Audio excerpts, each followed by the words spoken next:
All right, should be recording now. So first thing is thank you guys for stepping up to coach. We're still going to encourage parents, and this presentation will be shared with parents to also try to get involved with this. I know there's always the hesitation when we use the word coach, and people be like, "Whoa, I don't want to be the coach." But we're going to continue to encourage, and we offer you guys encourage for the parents to be as much involved as they can. It's honestly a program that could run where every parent with their kid could all do this together, and the parents can do these things with their kids. But we do want to make sure we have some people to at least help set some of this stuff up and understand the program. So thank you guys for stepping up to do this. So just some general info. Um, you guys all have access to the ZLL website. I'm going to email you out how to actually sign in and create an account on there. Um, it's something that if you plan on coaching in the future, you would use a lot more. You guys obviously have a pretty fixed schedule with what we're doing. And there's really not too much that you need to be emailing the players about or anything like that with communication. But if you look at coaching going forward, it's a cool tool we use where you can email your team through the website. You can add practices, add games, adjust your schedule. You can do a lot of cool things on the site as well as upload pictures. You can communicate through our app. There's a lot of cool things on there. So the Zeeland Little League website is our hub. That's where all your information is in right now. And it's a cool thing to check out. So I will be emailing you how to sign into that after this meeting. Otherwise, all of your guys' events are either going to be Tuesday or Thursday nights with whatever you signed up for, and they're all going to be at Quincy Elementary. Another thing that is important to know, and that just comes up here a couple times, is all the equipment that you will need that we will cover and talk about is at Quincy Elementary at the shed that's out by the ball field. And the combination on the lock to that shed is 2828. So it's definitely something you're going to know, especially after I tell you this today, and then you go out there in 2 weeks and you go up to the shed and you're like, oh shoot, what was that combination that the guy told me in that Zoom meeting from 2 weeks ago? It's 2828. So if you're not aware of where Quincy Elementary is, or maybe you've passed by it but don't know where the baseball field is, it's off of Quincy Street in between 100th and 104th. You'll see the main sign for Quincy as you pull in, but the actual field is more north there. If you guys see the ball diamond up there, past the parking lot and everything else, is kind of that square lot back there. So when you pull in, you can park in the parking lot in the back. You can stay on that road, go all the way as far as you can to that parking lot, and then you'll see the gate and the sidewalk that leads down. So it is a little bit of a walk from the parking lot to get down to the baseball field. But usually the people that go to Quincy for the first time will pull up and go, where's the baseball field?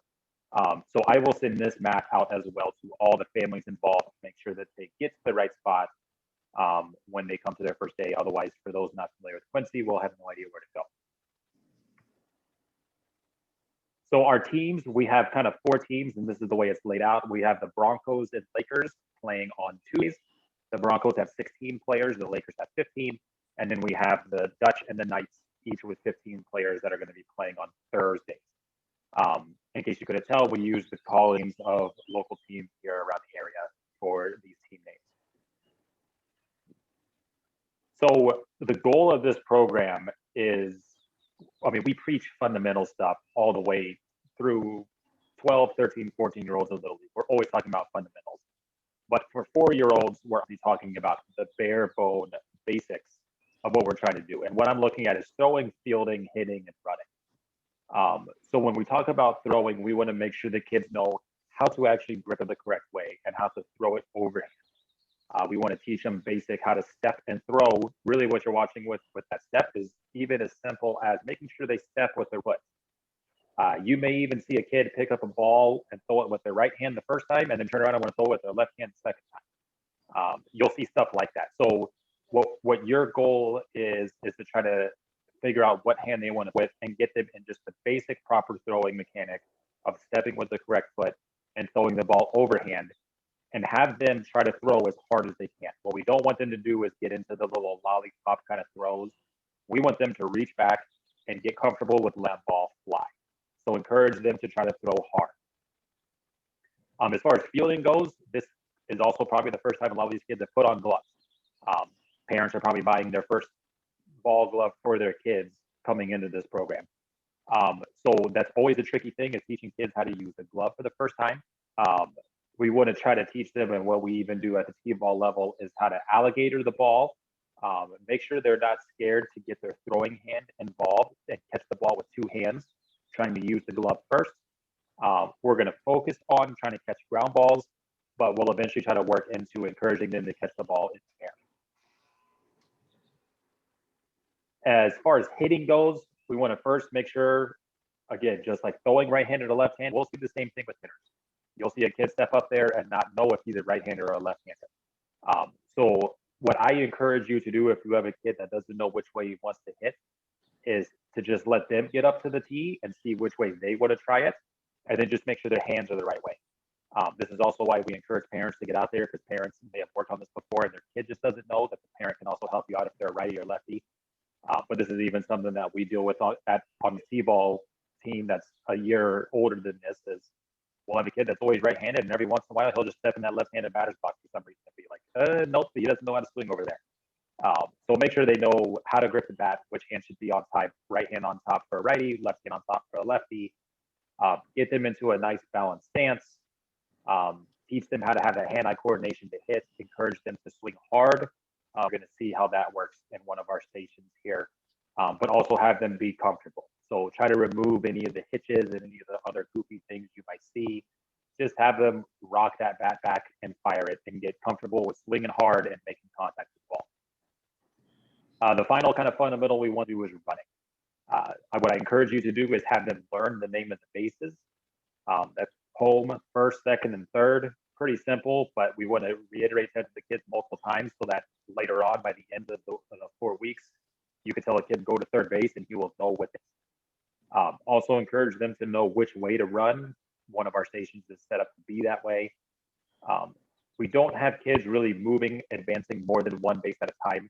Even what they would do next year in T-ball is still limited station to station, which means they're only moving up one base at a time. They're never moving up bases. So that's all we're going to try to work on with them when they're running the bases, just paying attention and moving to the next base when the ball is hit.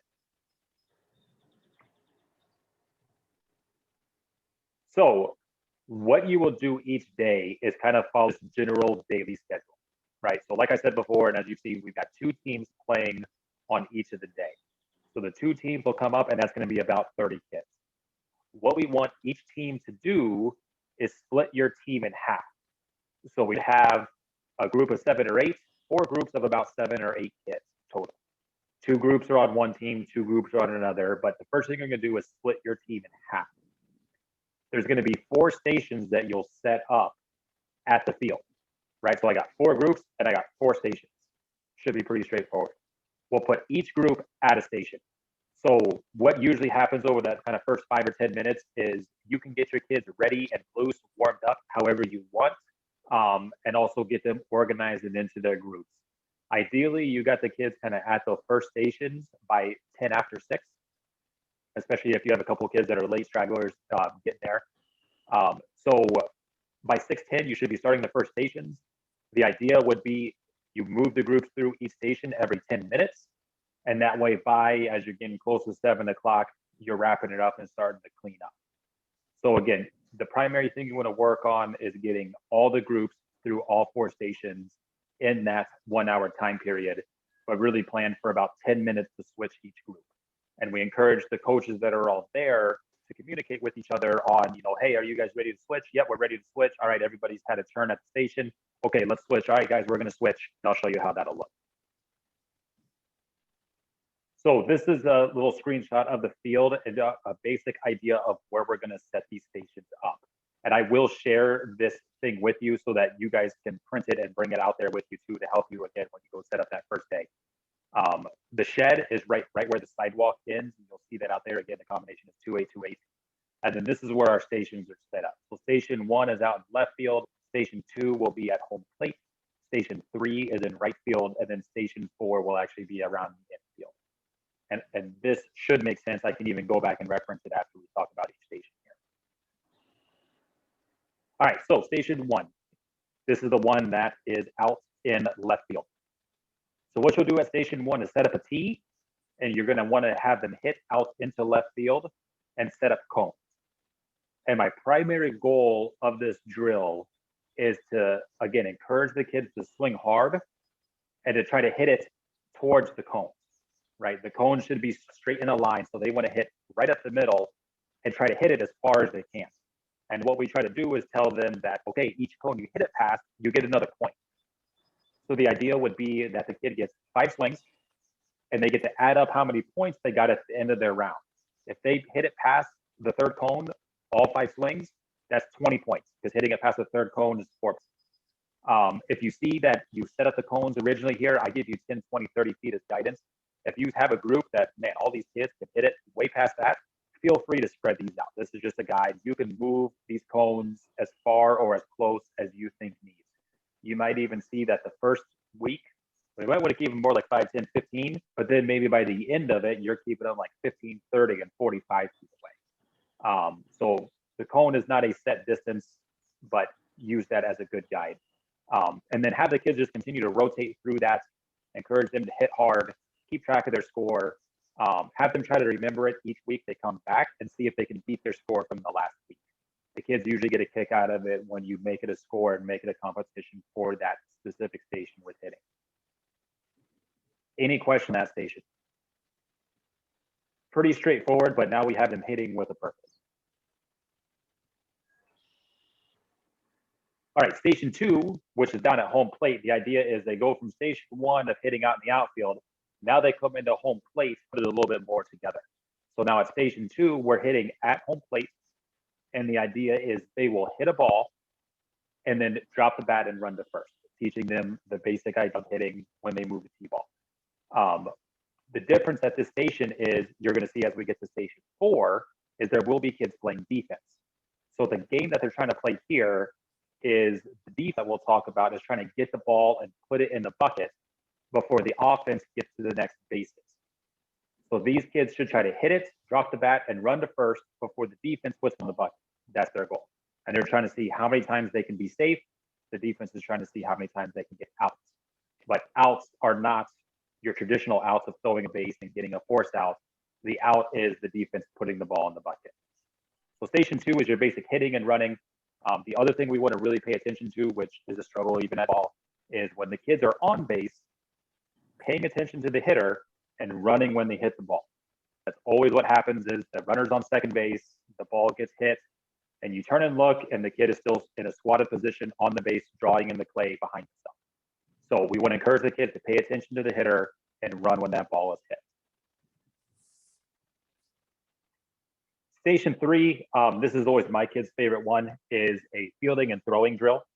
So what I'll have out there in the shed is some bowling pins and a table and a hula hoop. What you do is station the kid right outside the hula hoop and you roll them a ball. They try to field it, again, using that alligator technique. Have them get in a little squat, just have them get used to using the glove and getting them going in the glove. Once they field it, they're going to step in the hula hoop and throw it at the bowling pins. And we're going to play a traditional game of bowling. So they throw it at the bowling pin. Use your best judgment on how far that hula hoop needs to be. You can probably keep it about 10 feet away for the first week. And again, try to encourage them and move it back as you see kids be more accurate with it. But what we don't want to do is set the hoop so far that they can't even reach the pins because they can't throw that far. Don't be afraid to keep it relatively close to the pin. So roll them a ball, they get a throw, they hit the pins, take it away just like bowling. If they knock down 7 pins, set up the other 3, do it one more time and see if they can knock down the other 3 and get a spare. If they get a strike, that's awesome. Encourage them, congratulate them for doing that. Otherwise, same idea as the hitting, they can track their points with how many pins they knock down. The goal would be to try to get all the kids through this a couple times when they're at the station, but this gets them to work on throwing hard and accurate to knock down the pin. Kids usually have a pretty fun time with this of even just bowling itself, but now we're playing bowling with throwing a ball at the pin. So this is a pretty fun one. The last station then would be bringing them in to fielding, like I was talking about before. So now station 4 is all the kids are in the infield. You don't need to be about putting them at traditional positions of like shortstop and outfield and anything like that. Just spread the kids out along the infield. Really kind of the best place so they're not way too close is like right inside of the baseline. I use those X's there to kind of give you a general idea of where I think you should. And then put an empty bucket right on the center, right by the mound, or maybe right behind the mound. The goal here is to teach the kids that once the ball is hit, they be aggressive to go get that ball, because what we usually see is the ball is hit and all the kids just stand around and look at each other of who's going to go get it. We want to encourage the kids to be aggressive to go get the ball, and whoever fields it is trying to run and put it in the bucket before the runners get to their next bases.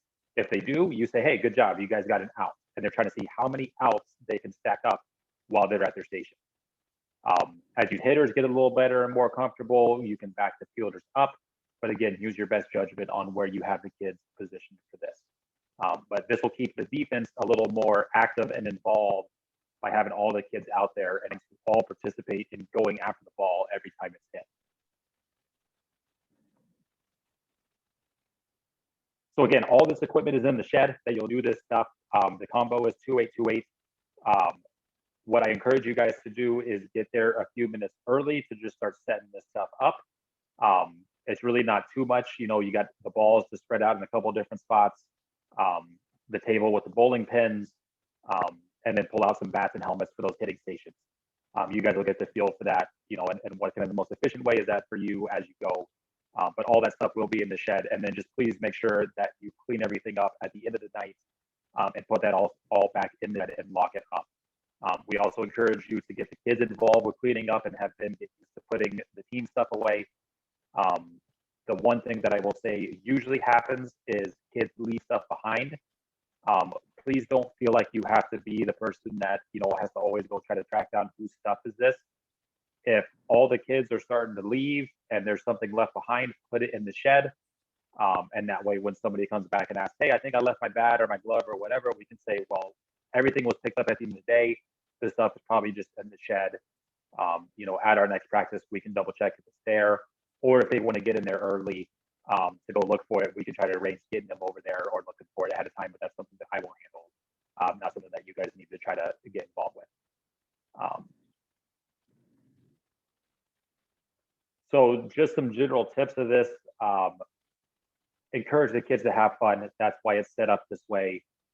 We're not playing traditional games, even though it says game on your schedule. It's not a traditional practice. It's more of just fun stations, fun little mini games to let the kids learn about the game and learn some of these basics in a fun way. The one thing to continue to encourage is to have them try their hardest and to also hustle everywhere they go. Please praise when you see kids making improvements. Feel free to add or take away anything at stations as you see fit. Again, it's your kids. You kind of get a feel for where they're at and what they're doing well, what needs work. If you think there's something else that you want the kids to be working on, feel free to mix that in at a station as you go.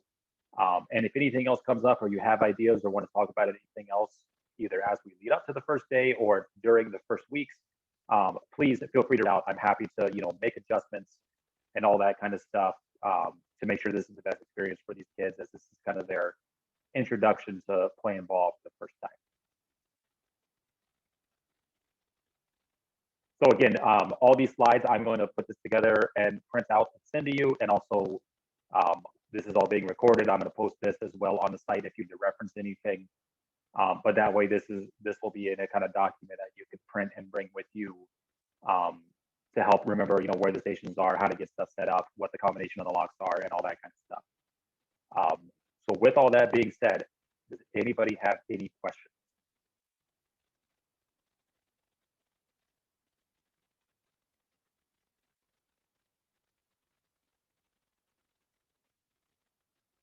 Good.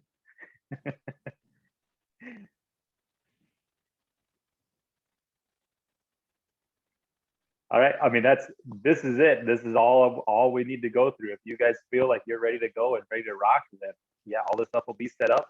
We got our first group coming in June 1, and then the next group coming in June 3. My goal, unfortunately, I will not be able to be there on June 1 thing. That's have all of our all-star tryouts going on for the older kids, and I need to be at that. But I'm hoping that the Thursday group, I can go out and check that out for a little bit and then head across the field and watch the older kids at COT. If you don't mind your kids staying up a little late and you want to go show them some of the older kid baseball, we've got the COT fields right across the street, where our 12, 11, and 10-year-olds are playing baseball right there. Otherwise, if you have a softball player, it'd be great too to go out to Huizinga and check out some of the games out there. That's actually where I was tonight before jumping on this call, watching the 8 and 9-year-olds play out there, which would be entertaining.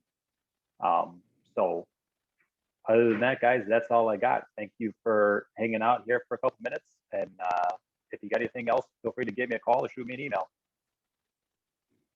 Sounds good. Thank you. Yeah, thanks, guys. Thanks, Brandon.